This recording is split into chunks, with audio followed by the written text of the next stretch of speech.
В эфире новости, в студии Василий Раченко. Здравствуйте. Смотрите сейчас. Рыбак столкнулся с белым медведем на реке Хандыга в Якутии. Министр экологии региона дал задание отловить животное. Выпускники школ в этом году будут сдавать экзамены по новым правилам. Как к ЕГЭ готова Амгинская школа.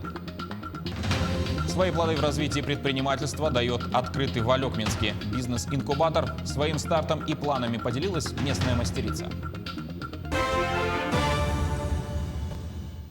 Якутия и РЖД займутся увеличением грузовой базы и трудоустройством местных кадров. Соглашение подписано руководством компании и председателем правительства региона.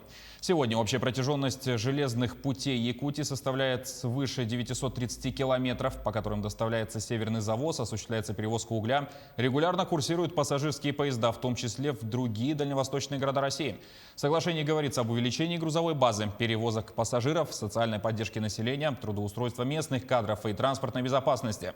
Также стороны договорились развивать сотрудничество для внедрения природоохранных мер и реализации инвестиционных проектов в области энергосбережения и повышения энергетической эффективности железнодорожного транспорта. Рейды по выявлению незаконной охоты усилят на время майских праздников в Якутии. Для этого с 1 по 10 мая госинспекция привлечет сотрудников правоохранительных органов.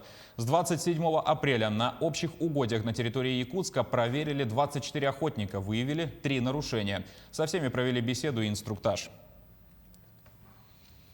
Рыбак столкнулся с белым медведем на реке Хандыге в Якутии. Видео о произошедшем распространилось в мессенджерах. Как сказано в комментарии мужчины, 28 апреля, река Хандыга. Сидел рыбачил, сзади подошел медведь, а я и не слышал. Мужчина смог убежать, однако на месте остался ящик с рыбацким снаряжением, который и заинтересовал животное. По словам рыбака, он пробовал отогнать медведя сигналом автомашины, но тот ни в какую не реагировал. В итоге медведь ушел, забрав из ящика блесны. Как сообщили в ЕДДС Тампонского района, по последним данным, белый медведь находится недалеко от села Теплый Ключ. В конце марта животное видели на трассе в Верхоянском районе, в Тампонском он был замечен в середине апреля. После произошедшего министром экологии региона Сахамином Афанасьевым было дано поручение Тампонской инспекции экологического надзора найти и отловить краснокнижное животное. Дальнейшая его судьба будет решена после переговоров с Федеральным Росприроднадзором и Советом зоопарков России. В данное время госинспекторы уже выехали на место, также оповещают местное население. К другим новостям. Российские вузы смогут уйти на дистанционное обучение с 4 по 7 мая. Соответствующий приказ опубликовало Минобразование. Для вузов, которые не находятся в ведении Миноборнауки, документы носят рекомендательный характер. Ранее ожидалось, что студентов в длинные майские выходные отпустят на каникулы, так как Минпросвещение 27 апреля рекомендовало школам уйти на каникулы с 1 по 10 мая. В детских садах в эти дни будут работать дежурные группы. Единственный в своем роде на весь регион. Кафедра «Нефтегазовое дело» в Мирнинском политехе готовит ребят для добывающего комплекса. Наш корреспондент Марферина Алексеева о направлениях, профилях и преимуществах института. В Западной Якутии стремительно развивается нефтегазовая промышленность. Ежегодно недропользователи открывают и осваивают новые месторождения. Дефицит и даже отсутствие квалифицированных специалистов в нефтегазовой сфере приносят промышленным компаниям много неудобств. На сегодняшний день в приоритете трудоустройство местного населения. Однако из-за отсутствия узких специалистов предприятия вынуждены нанимать кадров с других регионов страны. Мне кажется, немножко обходят стороной наши школьники, абитуриенты, нефтегазовую отрасль. А ведь нефтегазовая отрасль, она является уже сейчас фундаментом и, скажем так, экономической опорой для всей нашей республики. И роль нефтегазовой отрасли, она будет с каждым годом возрастать. И вот наш институт, он находится вот в центре нефтегазовой отрасли нашей Якутии. И без всякого привлечения от нашего института очень близко доехать до всех этих крупнейших месторождений. И поэтому у нас, у студентов, очень такое важное преимущество, хорошая практика. Помимо оплачиваемой практики, институт гарантированно предоставляет всем своим студентам место в общежитии. А сотрудничество с крупными промышленными компаниями предоставляет возможность трудоустройства. Попадая в вот эту крупную нефтяную компанию мирового уровня, у молодых специалистов есть своя программа развития молодых специалистов.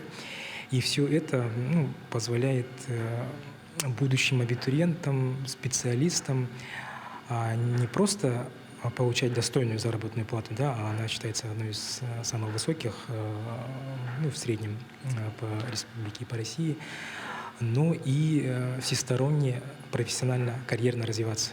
В этом году кафедра планирует предоставить бюджетное обучение 22 студентам. Для того, чтобы поступить на нефтегазовое дело, нужно сдать экзамены по русскому, математике и физике, либо заменить физику информатикой. И готовим мы по двум профилям. Это эксплуатация и обслуживание объектов добычи нефти. И второй профиль – эксплуатация и обслуживание объектов добычи газа, газоконденсата и подземных хранилищ. Это как раз-таки те профили, которые наиболее востребованы на территории республики, потому что у нас на территории республики основная, да, часть нефтегазового бизнеса, она нацелена именно на добычу нефти и газа и дальнейшей транспортировки. В процессе обучения студенты имеют возможность получить дополнительные свидетельства рабочей профессии по таким направлениям, как оператор по добыче нефти и газа, оператор обессоливающих и обеззараживающих установок, товарный оператор и лаборант химического анализа. Марфирина Алексеева, Артем Алексеев, Мирный.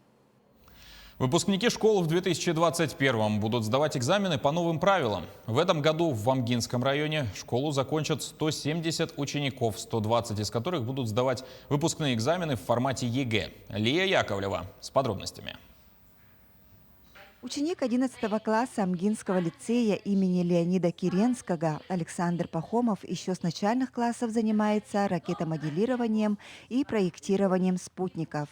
Так Александр стал участником многих республиканских и всероссийских конкурсов и научно-практических конференций. По окончанию школы Александр планирует поступить в Санкт-Петербургский университет авиации. В 7 классе я начал участвовать в конкурсах, таких как WorldSkills, Sirius, Большие вызовы, также в МВПК, НПК занимали призовые места с руководителем Афанасием Михайловичем. Ну, я собираюсь поступать в Санкт-Петербургский государственный университет авиации. Выбрал его, потому что хотел выбраться в большой город и к тому же в авиацию, ближе к авиации. В этом учебном году в Амгинском районе 170 выпускников, 120 из которых будут сдавать выпускные экзамены в форме единого государственного экзамена. Государственный выпускной экзамен выбрали 50 выпускников, из них 9 – это выпускники с ограниченными возможностями здоровья. Около 40% выпускников еще выбрали профильную математику. На третьем месте у нас стоит обществознание и биология. Также девятиклассники школ в этом году будут сдавать экзамены только по русскому языку и по математике. Они не будут сдавать ЕГЭ на учебные предметы по выбору, а выполнят контрольные работы по одному из них. В этом году у нас обучающихся в 9 классах 212. Из них по ОГЭ будут сдавать 201 ученик и по ГВЕ, то есть по государственному выпускному экзамену, 11 обучающихся с ограниченными возможностями здоровья. В данное время решаются вопросы организации экзаменов с соблюдением всех санитарных норм. Лия Яковлева, Михаил Юмшанов, Илья Лыткин, Амга. Коллектив детского сада «Цветик-семицветик» ждет открытия здания дополнительной группы. Помещение на 85 мест находится в 203-м микрорайоне Якутска, которое выкуплено в рамках реализации национального проекта «Демография». На сегодняшний день помещение полностью готово. Созданы все условия для развития детей. Коридоры, стены комнат раскрашены яркими красками. Поставлен комплекс мебели. Для безопасности в каждой группе подключили видеофиксаторы. Отмечу, что открытие новых садиков и дополнительных мест для детей дошкольного возраста является одним из приоритетов не только региона, но и всей страны. Да, здание выкуплено в рамках реализации национального проекта «Демография». У нас по республике в этом году запланировано приобретение 8 объектов детского садика. Это создание свыше 1100 мест в общем по республике. И на сегодняшний день у нас введены 2 объекта, в том числе вот этот первый объект в городе Якутске на 85 мест.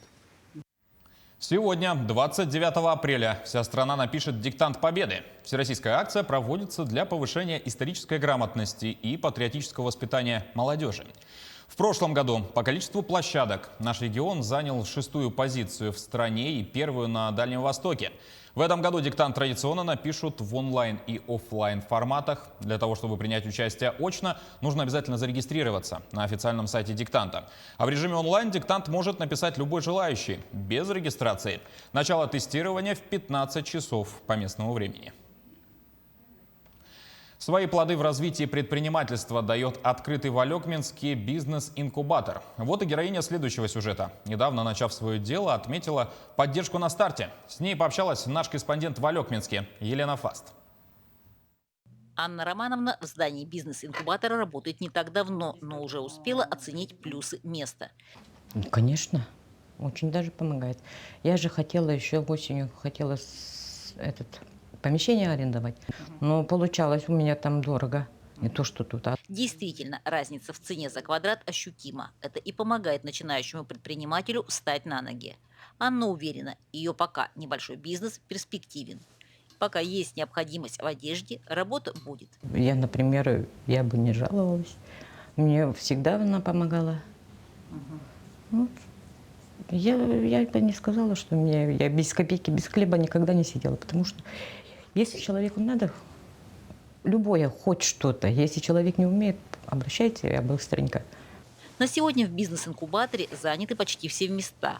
В центре оказывается консультационная поддержка. Она необходима, особенно на первых порах. В бизнес-инкубаторе находится 11 резидентов. У нас еще, конечно, одно есть свободное место. Мы обязательно разыграем этот лот. Поддержка заключается в том, что мы предоставляем площади со скидкой. То есть предприниматель оплачивает 20% первый год, второй год 30% и третий год 40% от рыночной стоимости. Те же, кто уже имеет значительный опыт в бизнесе, сегодня говорят о проблемах и задачах бизнеса другого уровня. На расширенном координационном совете по предпринимательству говорили о многих задачах. Участвующие удаленно Ирина Котенко и Альбина Кычкина подчеркнули, такие встречи позволяют ближе узнать положение дел на местах, особенно учитывая минувший сложный год. Какие у нас задачи? Это, естественно, инициирование проведения и личное участие в ваших координационных советах, чтобы поближе узнать, какие у вас проблемы, какие вопросы. И очень хотелось бы узнать о ваших локальных проблемах. И это делается с целью донести до председателя координационного совета главы нашей республики. Елена Фаст, Максим Копылов, Алекминск. На этом выпуск подошел к концу, но наши корреспонденты продолжат следить за развитием событий. Спасибо за внимание и до встречи в эфире.